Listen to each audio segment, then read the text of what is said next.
There's a saying in the West that a cowboy is a man with guts and a horse. This is the story of one. His name was Slim.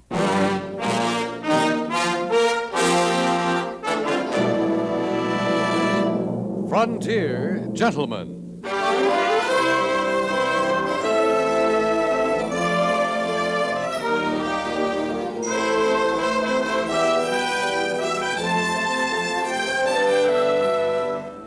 Herewith, an Englishman's account of life and death in the West. As a reporter for the London Times, he writes his colorful and unusual stories. But as a man with a gun, he lives and becomes a part of the violent years in the new territories. Now, starring John Dehner, this is the story of J.B. Kendall, Frontier Gentleman.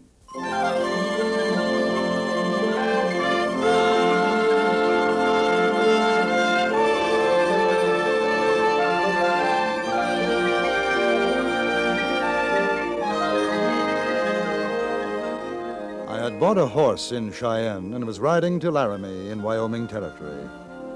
I wanted a chance to really look at this grazing country and the thousands of head of cattle dotting its plains.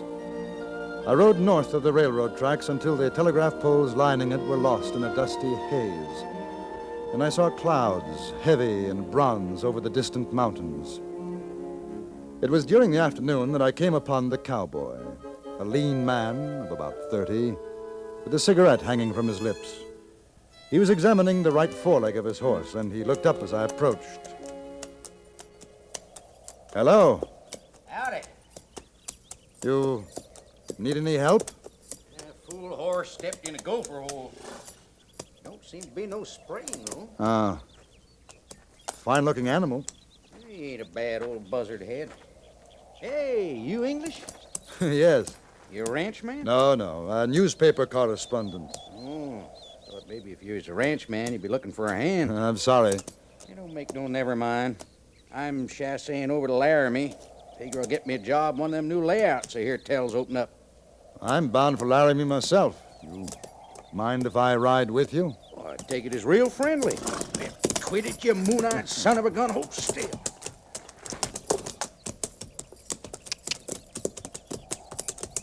You think we'll have rain? Don't feel like it. Of course, you can't tell with them clouds. I've been on the range, and there ain't been nothing but blue up there, and wango, down she comes. Hail as big as your fist. I tell you, nature's a skittish beast. And ain't no how bridle-wise. Oh, incidentally, my name is Kendall. Slim, how are you? Slim? Been in these parts long? Oh, a few weeks. I came down from Montana Territory by way of Deadwood. That's so. See, I hear Wild Bill Hickok got plugged a while back in Deadwood. Yes? I was there when it happened. That's so. What happened to the feller that done it? McCall? Yeah, that was his name, Jack McCall. He was tried. The jury found him not guilty. That's so. Did you know him? No, just hear it. Oh. What do you write about in your newspaper? What I see, people out here, their way of living. Kind of different in England, huh? Yes, it's quite different. Ain't no plains, or mountains, or rivers. Ain't nothing back east or in England like we got here. That's true. Don't figure how come a man want to live back there. Well, it's a different kind of country, a different kind of life. It's Look, what? didn't sound like no regular shooting. Oh, hold still, hoss, I'll mash your sides in.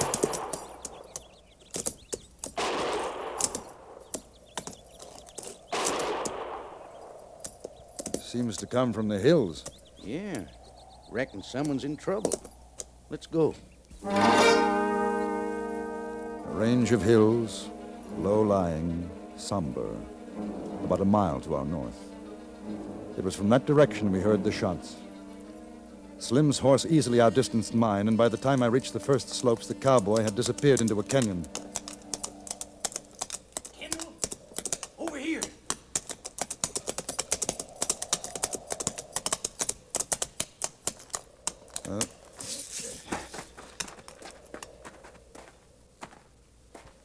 What's the matter with him?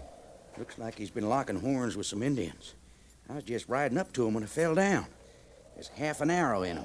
Broke off. Now, take it easy, pard. Kendall, you better take his rifle. Keep an eye out.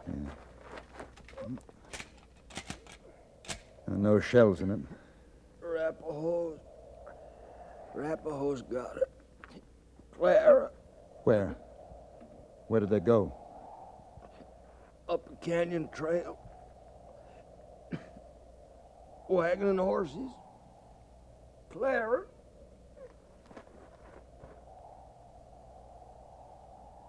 Oh, that's too bad. Too bad. He ain't gonna have no breakfast again forever, that's for sure. What about the woman? Clara. I guess she's still alive, though maybe she'd rather not be. Indians keep captured white women around, sometimes for hostage, sometimes for other things. Well, do you think we'd have a chance of catching up with them? Might. Depends on how long a start they got and how many. I'd kind of like to bury him first. Ain't fitting for a man to lie out in the open after he's curled up. But it'll take time. What about the woman? It won't go no better or worse with her for the time. Oh, that ground's too hard for hand digging. We'd have to make a rock grave. Tell you what, though. You start on it. I'll work up the canyon a bit, see if I can find signs. Now, if you hear 3 shots, come a-running. I'll do the same for you. Right. Oh, wait, he may have some shells left for the Winchester. Yeah. Well, that's something. 8 of them. You better keep the rifle here. So long.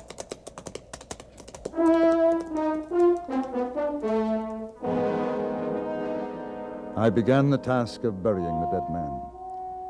From letters and a homestead deed in his pockets, I found that his name was Theodore Belding. There was also a tintype of a young, rather pretty woman whom I gathered to be his wife, Clara. It took the better part of 45 minutes to complete the grave, and it wasn't until almost an hour later that Slim returned.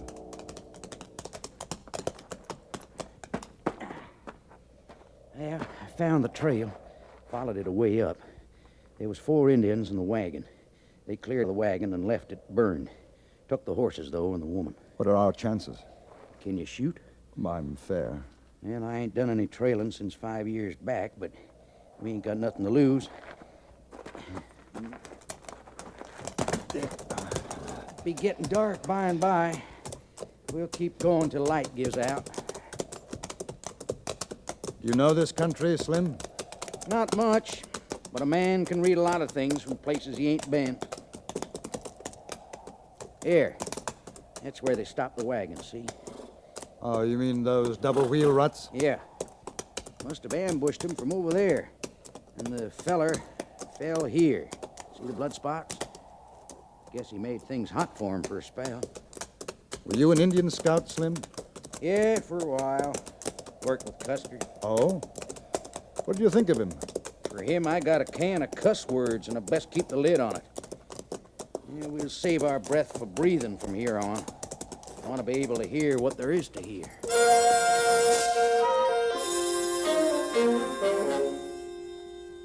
We went on up the canyon, Slim reading the ground, or, as he put it, following sign. For a mile or more, the trail was obvious, even to the most unpracticed eye, but after we passed the burned-out wagon, it became more difficult to follow. For another hour, we rode in silence. The sun was beginning to set. A cool breeze was sweeping down the canyon. Ooh, Una. Ooh. you hear that? Could mean Indians made a camp. Those crows ain't flying. Figure they're sitting in the trees waiting for a handout. Unless they're feeding on carrion. It wouldn't be corn if there were. Sounds as if they're in those trees. See, just over the rise? Don't seem smart enough for Indians to make a camp this early. Or they know we're following and they're waiting for us. Shut your mouth, you glandered, spavined coyote. Hoss smells them. Now, we better tie the critters up. All right. Pull down that injured rubberneck of yours. Pale, pink, wall-eyed son of a gun, I'll skin you alive. Hey, do you think... Slim, It might be an idea to work our way through the trees instead of along the canyon wall, huh? I sure do. That old sun's right behind us. We make awful pretty targets. Keep in the shadows as much as you can. We'll just figure they got no weapons except in bow and arrow. That gives us a mite advantage. You all set? Yes. Come on, then. And watch out for twigs and dry leaves. Walk soft.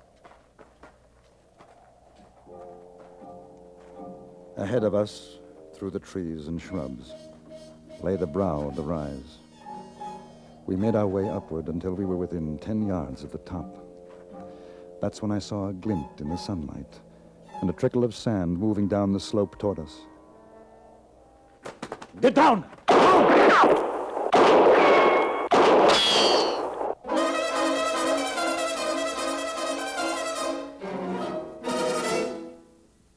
In a moment, we return to Frontier Gentlemen. Does that sound go with this music? Sure it does, when it's the sound of the shutters coming off the summer place in the woods, in the mountains, or at the shore. Only 5 more days from now, all America opens up the summer place as we swing into the 3-day Memorial Day weekend, the first great outdoor holiday of the year. But first, what does your summer place need? In the refrigerator, on the kitchen shelves, the bathroom shelves, round the grill. Check now. Make a list now. Buy at your grocer's, your druggist, your hardware store. Then you'll be all set for that great big 3-day weekend. And say, don't forget to have your portable radio checked and ready. Wherever you spend your happy holiday, there's a CBS radio network station to keep you posted on the weather and the news. And now we return you to the Antony Ellis production of Frontier Gentlemen.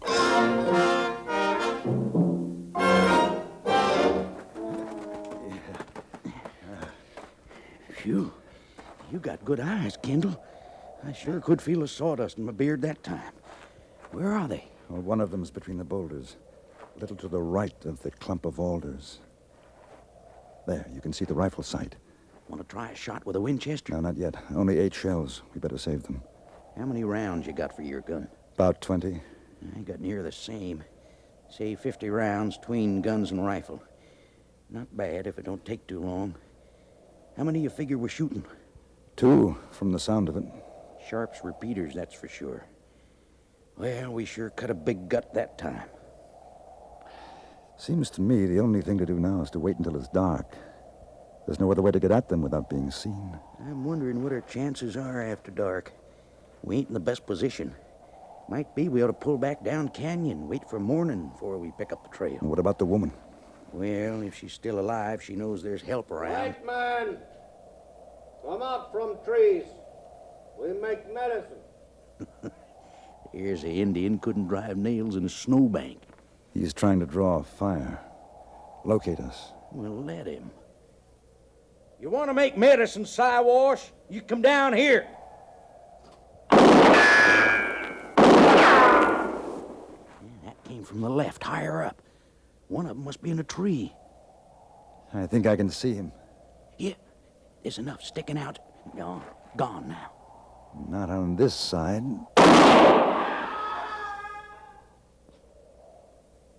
Now there's one good Indian. Where'd you learn to shoot like that, mister? Odd places. What? I'm hit. Where? Oh, I'm hit in the arm. Oh, man, that hurts. Oh, that hurts. Let me see now, Slim. Oh. Oh. Well, it ain't the gun hand anyhow. Can you bind it up? Yes.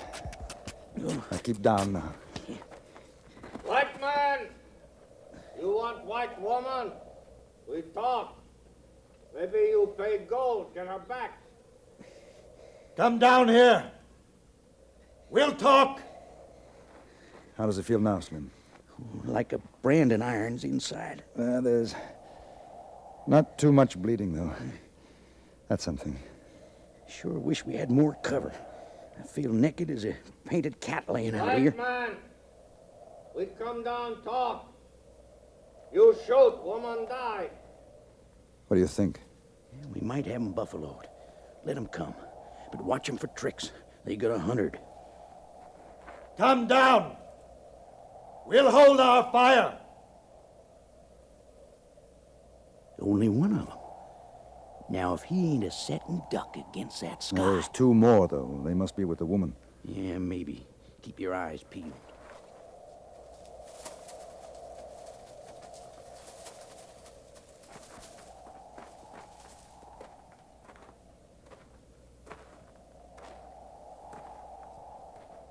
White man has been wounded.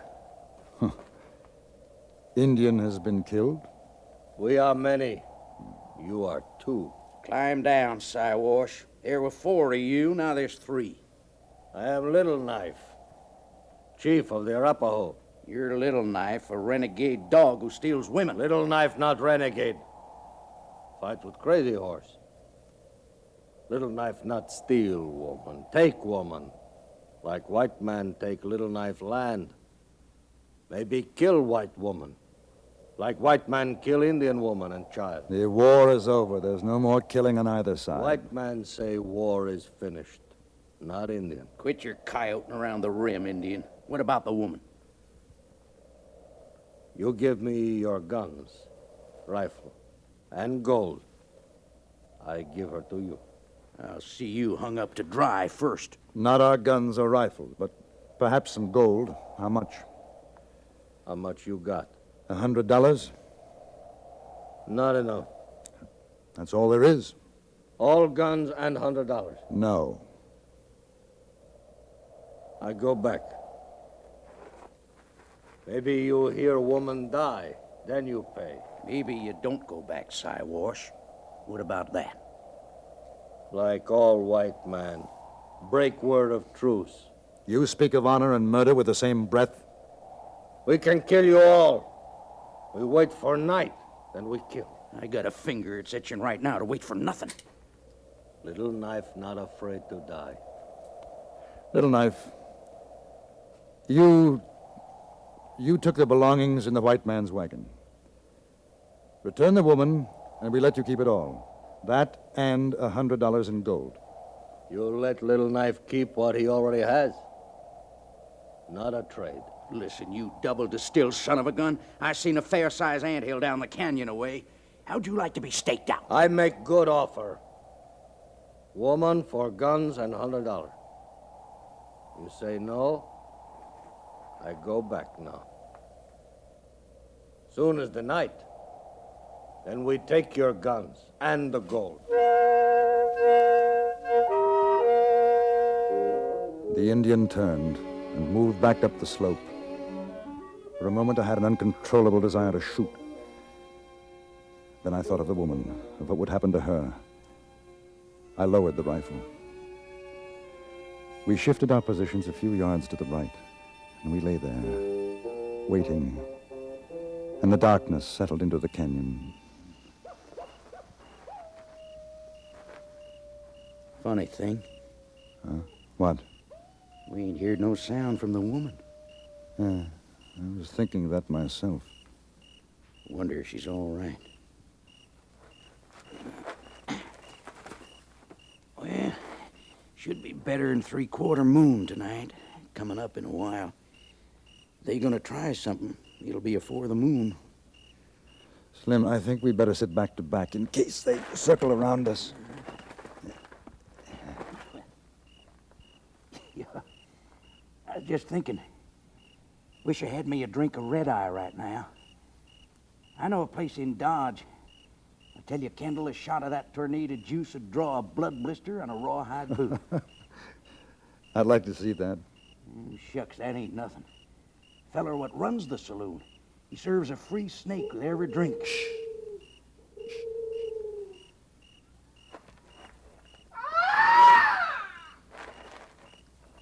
That ain't what you think. It ain't no woman, that's an Indian. I know, I heard him before.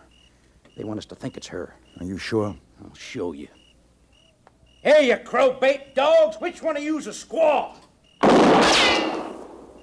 See what I mean? Yes. One thing I don't understand. What's that? Why do they stay here? Why not ride off with the woman? I figure there's 2 reasons. First, Little Knives probably left the reservation. He ain't got no particular place to go. Second, they want our guns. Indian will do a lot of fool things to get hold of a gun. Come to think of it, there's something else. Oh? Maybe they're low on bullets.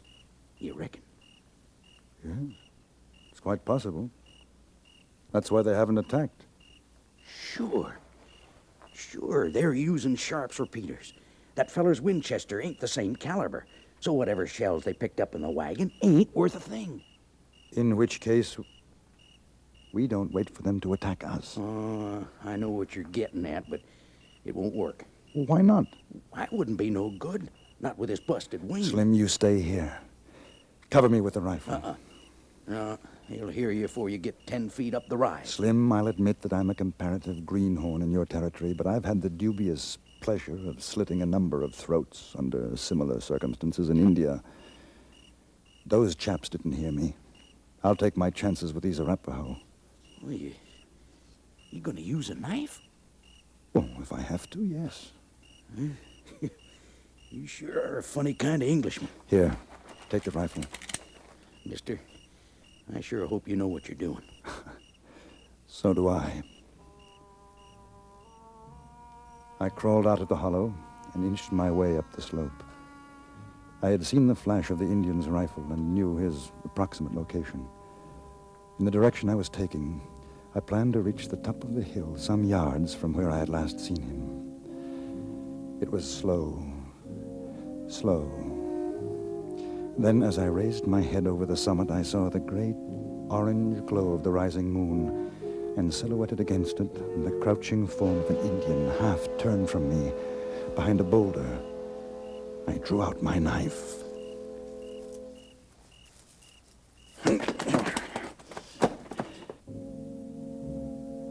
He died without a sound. Then I made out Little Knife and the remaining Indian. They were a few feet away, standing over a gagged and bound body.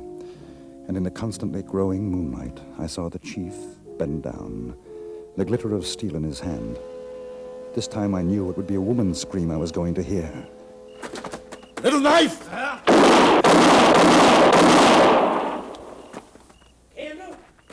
Kendall! It's all right, Slim. She's alive. She's all right. I cut the ropes, loosened the gag from the woman's mouth, and for a long moment she only looked at me. Then she began to cry. I carried her down the slope to where Slim was waiting. Then I went back to get the Indian horses and the things which had belonged to Belding and his wife. After that, Slim and I took her to Laramie in Wyoming Territory.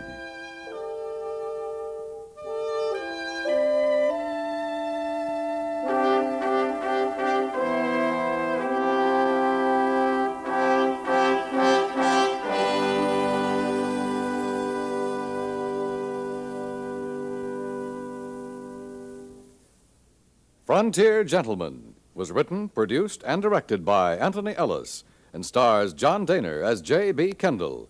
Featured in the cast were Jack Moyles as Slim and Lawrence Dobkin as Little Knife.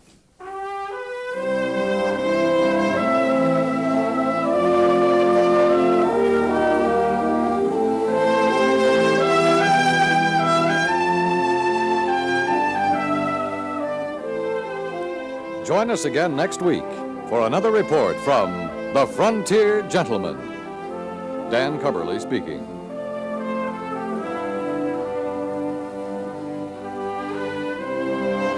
Today, hear Jack Benny on the CBS Radio Network.